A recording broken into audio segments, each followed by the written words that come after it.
Bonjour à tous les amis, dans cette vidéo nous nous lançons dans un sujet proposé aux Olympiades de mathématiques et qui nous proposait de trouver toutes les solutions de l'équation suivante, m³ plus m² est égal à 36. Vous l'aurez compris, la difficulté de l'exercice repose sur la présence d'une puissance 3. Nous avons en effet plutôt l'habitude de traiter des équations du second degré et donc cette puissance cubique nous fait sortir de notre zone de confort. Mais nous n'allons pas reculer devant ça. Alors, une première étape, totalement gratuite, je passe le 36 de l'autre côté de l'égalité. J'obtiens ainsi le polynôme m³ plus m² moins 36 et je cherche les m pour lesquels il s'annule. Autrement dit, je cherche les racines de ce polynôme. Et nous ferons référence à cette équation par la lettre E. Nous allons commencer avec un réflexe qu'il faut toujours avoir. Lorsque vous êtes face à une équation un peu complexe, essayez de trouver vous-même des solutions simples.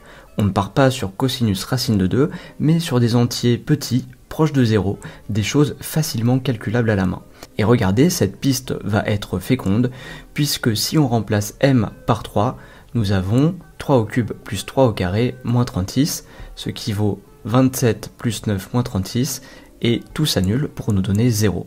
Donc nous venons de trouver que 3 est une solution de l'équation.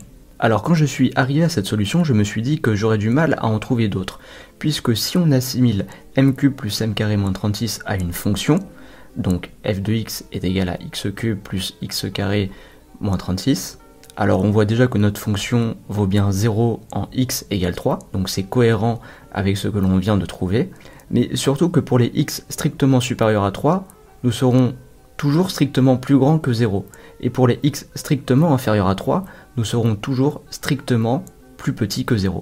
Autrement dit, aucun réel autre que 3 ne vérifie l'équation E. Alors attention, un graphique n'a pas valeur de preuve. Pour montrer proprement ce que l'on vient de dire, je vous invite à faire un tableau de variation de la fonction f. Alors a-t-on terminé avec ce problème? A-t-on trouvé toutes les solutions de E? Eh bien, vous devriez me répondre non, et cela pour deux raisons. Premièrement, du fait de votre perspicacité, qui vous fait remarquer que la vidéo va durer encore quelques minutes, signe que nous avons encore des choses à dire. Et secondement, parce que votre culture mathématique vous fait connaître le théorème de D'Alembert-Gauss, théorème ayant l'amabilité de nous informer qu'un polynôme de degré n admet n racines complexes. Dans notre cas, le polynôme est de degré 3. Il y a donc 3 racines à trouver. Nous avons trouvé la première que nous nommerons m1 et qui est donc égale à 3. Il nous reste ainsi à trouver les deux autres racines possiblement identiques, m2 et m3.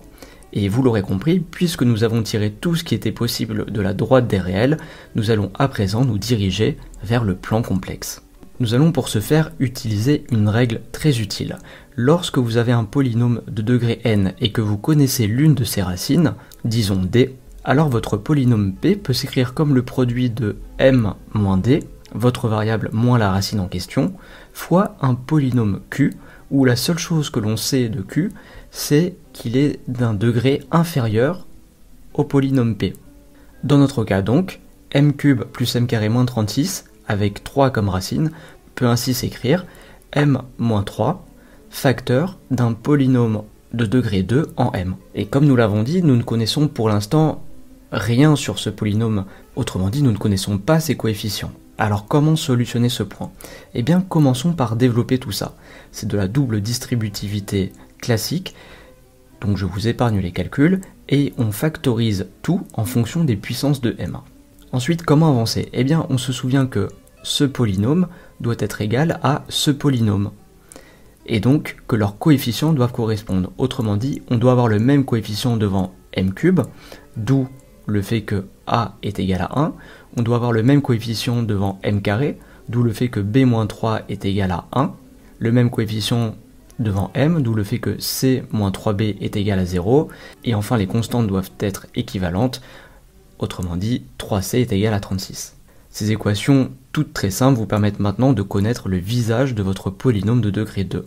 Et donc nous avons que le m³ plus m² moins 36 peut s'écrire comme m moins 3, facteur de m² plus 4m plus 12.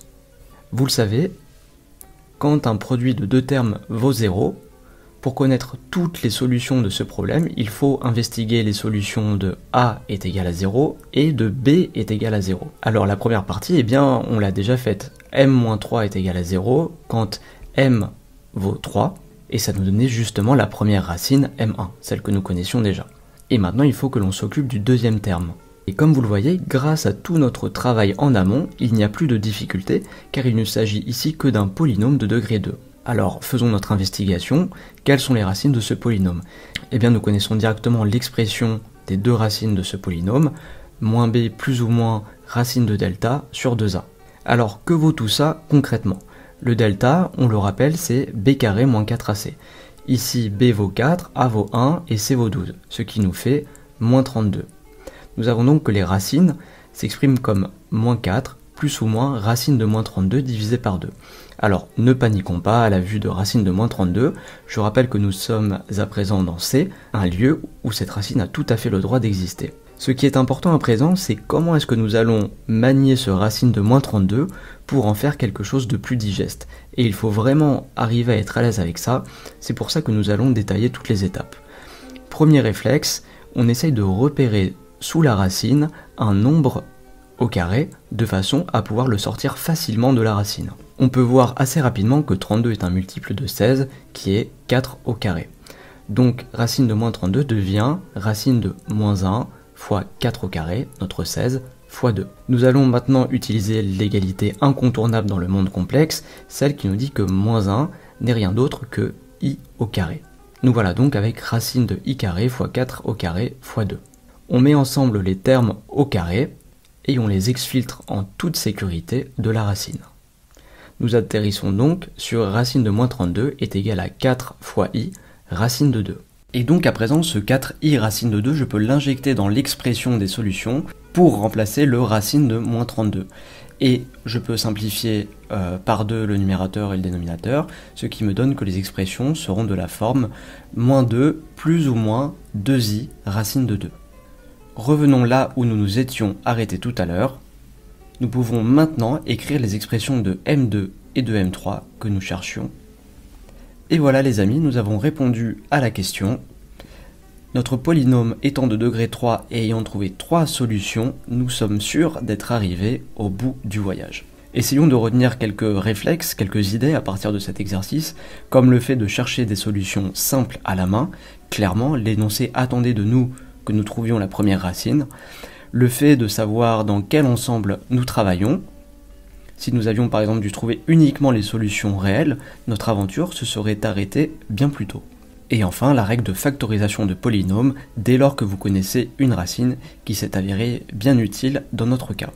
Voilà les amis, j'espère que cet exercice vous a plu et vous a permis d'apprendre des choses. Je vous dis à très bientôt pour une nouvelle vidéo.